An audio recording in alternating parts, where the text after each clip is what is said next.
void. That's what the Federal High Court in Abuja declares the impeachment of Honorable Jimalawa and asks that it should be reinstated as the Speaker of the Kogi State House of Assembly.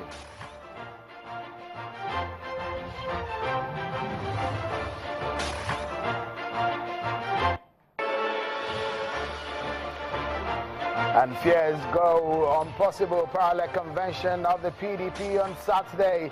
Members continue to speak about the zoning arrangement of positions. That's the focus on the program.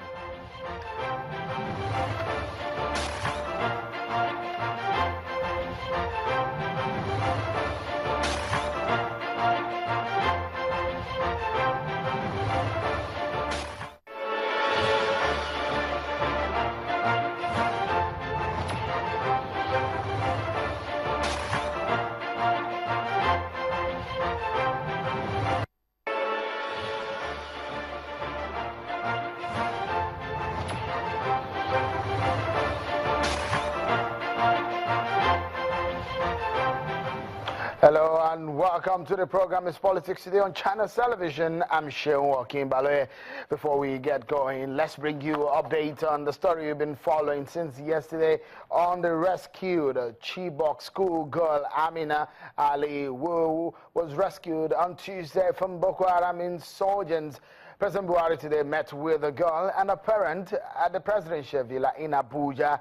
And at that meeting, the president promised that the federal government will be responsible for the education and upkeep of Amina Ali, the Chibok girl. President Buhari made the announcement after meeting with Amina, her mother, and the Borno State Governor, Shatim Kashim.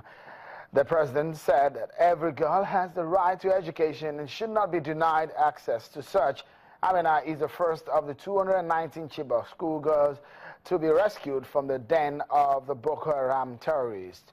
We'll bring you more on the story later on our subsequent bulletin, so stay with us for the latest on that. And now let's take you away from that story to some of the top stories you're following on the political scene right now. Political roundup on Channels Television. Yeah, all your top political stories this time.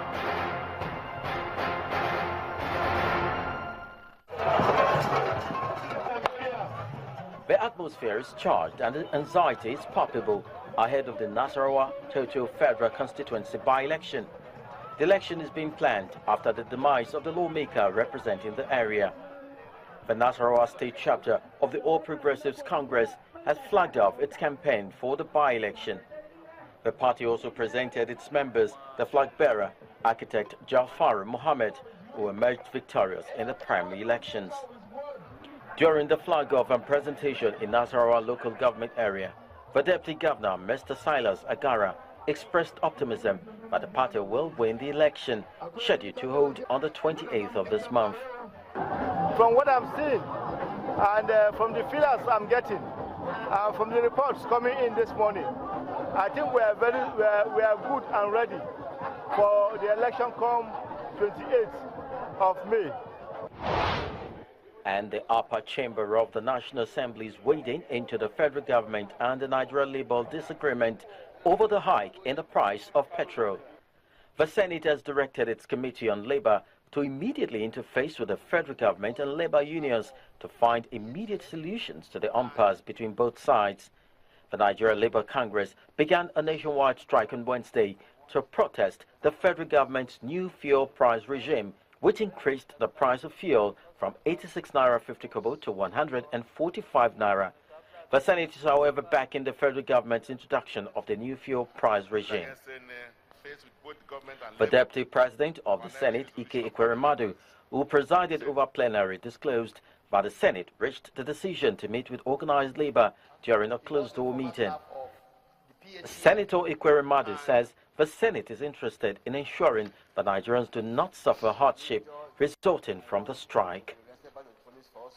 The Senate, in a closed session, deliberated on a nationwide strike by organized labor and the ways of resolving the issues to avoid untold hardship to Nigerians.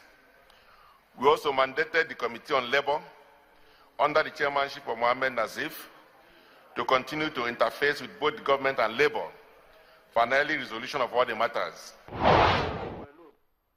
Political leaders and elders in the oil-rich Niger Delta region are intervening in the recent attacks on installations in the region. A group which called itself the Niger Delta Avengers has claimed responsibility for the attacks on infrastructure, which has caused severe damage to oil installations, resulting in a sharp cut in production, and what some experts say is the highest in several years. Chief Edwin Clark, who leads the forum, says the group must stand down in the interest of the region and the nation.